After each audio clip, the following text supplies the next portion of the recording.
대한민국 경제를 중소중견기업 중심으로 글로벌 경쟁력을 확보해서 중소중견기업을 세계화시킴으로 해가지고 수출 확대, 그다음에 또 창업 활성화, 이게 가장 중요한 두 가지 정책이 되겠습니다.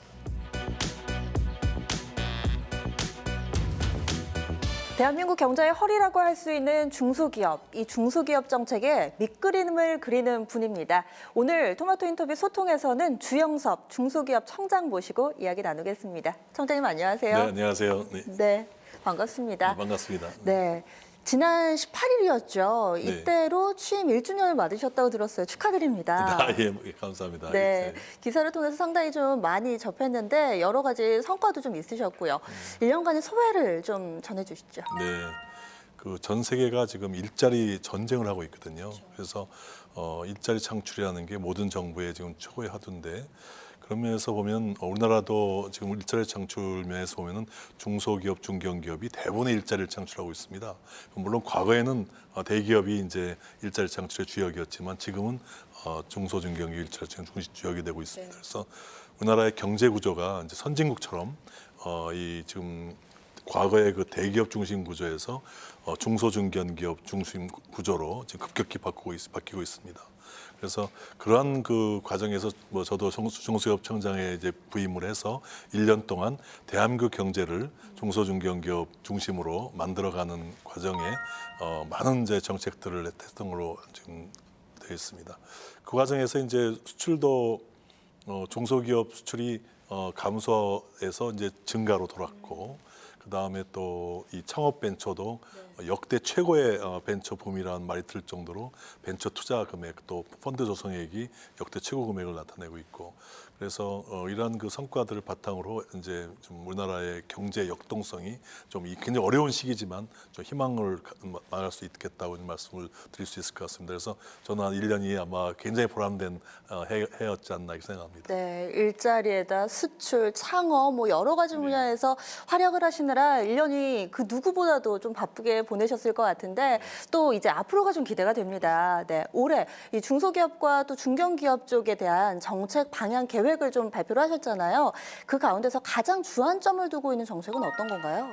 우선 지금 말씀드렸던 대로 일자리 창출이 가장 중요한 목표이기 때문에 일자리 창출을 위해서는 결국은 이제 중소중견기업이 경쟁력을 세계화시키는 일, 그게 하나고요.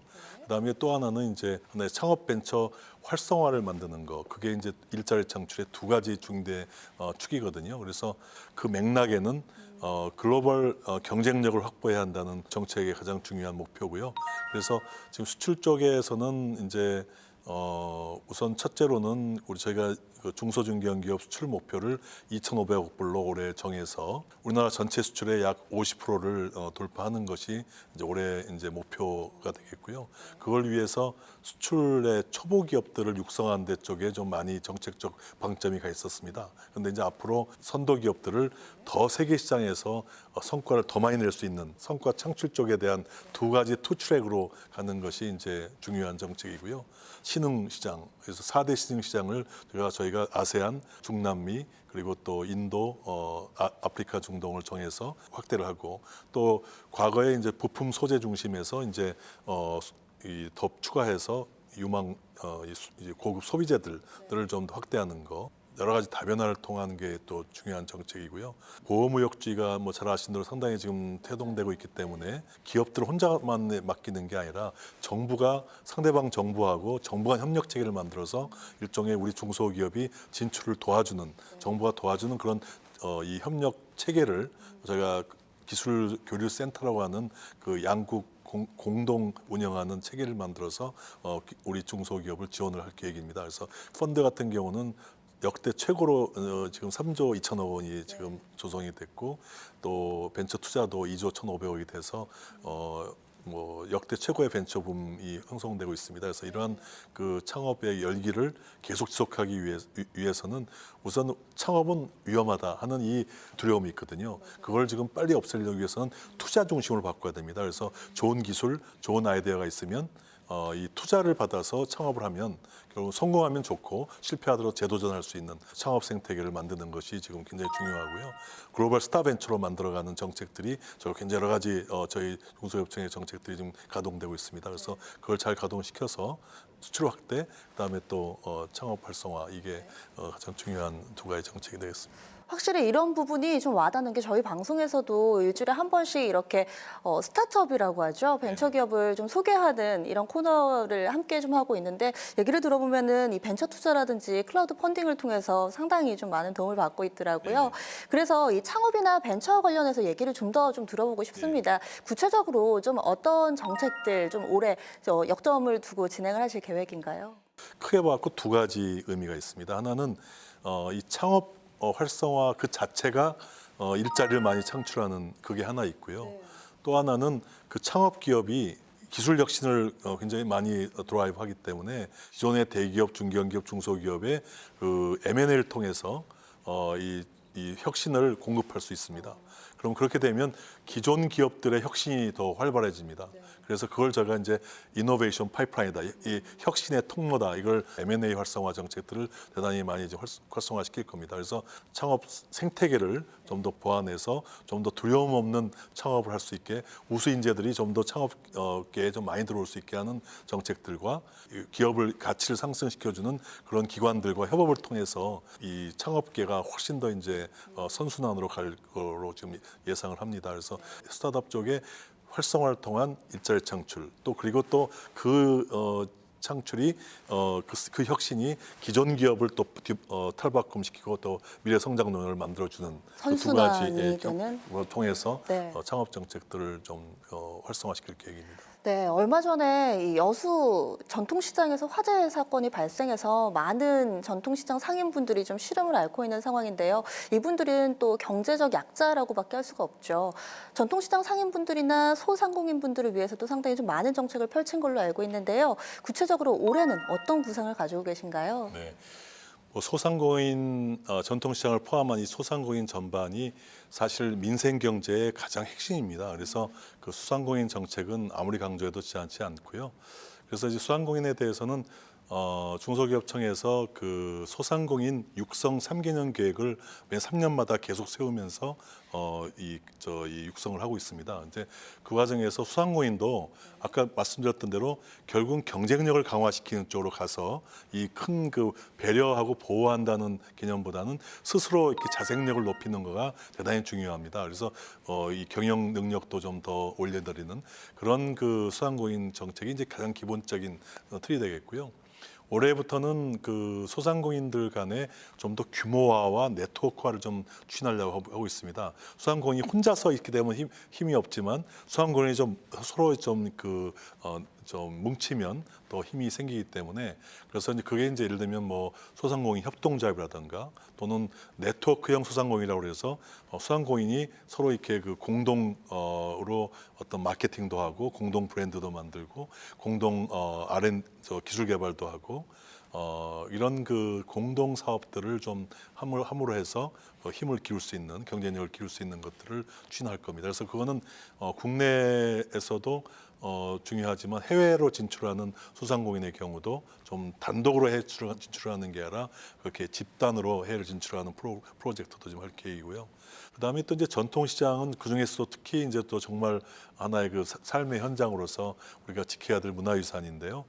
전통시장은 지금 하고 있는 특성화 사업이라든가 또 전통시장을 지금 많이 바꾸고 있는 거는 지금 청년들입니다.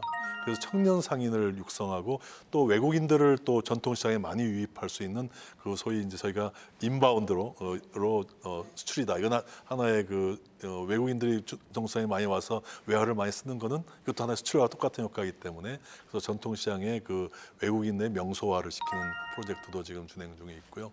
끝으로 이 그 일반 상권을 또 육성하는 게 중요한데 또 그렇게 된 상권이 또 전통시장과 한시 결합이 돼서 하나의 구도심을 이제 다시 되살리는 하나의 그 도심 재생 사업까지도 우리 확대해서 갈 수 있다고 좀 생각하고 그런 쪽으로 소상공인들을 좀 종합적으로 소상공인을 지원할 계획을 가지고 있습니다. 네. 그리고 앞서서 올 한 해 동안에 좀 주안점을 두고 있는 정책 가운데 일자리 부분을 상당히 좀 강조해 주셨잖아요. 또 중소기업의 일자리 창출 능력에 대해서도 그 중요성을 강조해 주셨는데 올 한 해 동안에 이 부분과 관련돼서는 어떤 구상을 가지고 계신가요? 무엇보다 중요한 건 민간 분야가 일자리 창출의 중심이 당연히 돼야 되겠죠. 그래서 지금 일자리 창출의 그 원천을 보면 민간 기업이 일자리 창출하려면 매출이 커져야 되죠. 매출이 커지려면 두 가지죠. 하나는 내수 활성화고 또 하나는 수출 확대죠. 그리고 그 두 가지 가운데서 이제 내수 활성화도 제가 열심히 지원을 하겠습니다만 급속도로 활성화시키기가 그렇게 쉽지가 않습니다. 그래서 좀 더 좀 현실적으로 가장 기대할 수 있는 것은 결국은 이 수출 확대를 이 중소중견기업의 수출 확대를 아주 적극적으로 밀 거고 이걸 위해서 가장 중요한 글로벌 경쟁력 강화를 한다고 말씀을 좀 강조드렸고요. 두 번째가 창업 활성화입니다. 그래서 이 창업 활성화 쪽에가 역시 이 양질의 일자리 창출하는 좋은 원천이 되기 때문에 활성화를 통한 일자리 창출을 할 거고 또 세 번째 정도라면 이제 뭐 여러 가지 신성장 동력을 만드는 건데요. 지금 없는 산업, 없는 어떤 그 기술들을 개발해서 새로운 성장력을 만드는 건데 이런 쪽은 이제 기존 타 여러 부처하고 같이 좀 중장기적으로 추진해 나갈 문제이기 때문에요.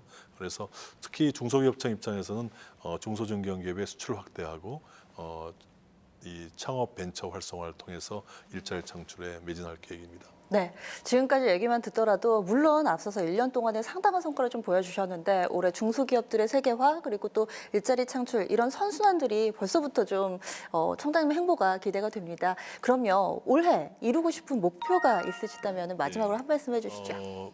모든 기업분들께서 올해 참 어렵다고 하십니다. 뭐 지금 경제 상황이 상당히 어렵습니다. 그런데 이러한 상황은 우리만의 지금 상황이 아니라 전 세계 각국이 다 똑같은 상황입니다. 이 우리가 어렵다는 거에 대해서 우리 기죽지 않고 좀 더 자신감과 희망을 가지고 올해 우리 기업인들께서 아주 분발해 주시고 하면 잘 될 거라고 봅니다. 그래서 올해 제 가장 큰 희망은 글로벌 경쟁력을 확보해서 중소중견기업을 세계화시킴으로 해가지고 그래서 우리 대한민국 경제에 중심화시키는 이러한 그 과정에 우리 기업인들 스스로가 자신감을 갖고 우리 할 수 있다. 우리가 하는 희망을 가지시는 거 그런 한 해가 될 수 있도록 저도 모든 정책적인 방향을 결집시키도록 하겠습니다. 네, 올 한 해도 기대 많이 하겠습니다. 고맙습니다. 네, 감사합니다. 중산층이 잘 사는 사회를 늘 꿈꿉니다. 이런 부분이 멀리 있지만은 않은 것 같은데요. 오늘은 주영섭 중소기업 청장님 모시고 이야기 나눠봤습니다.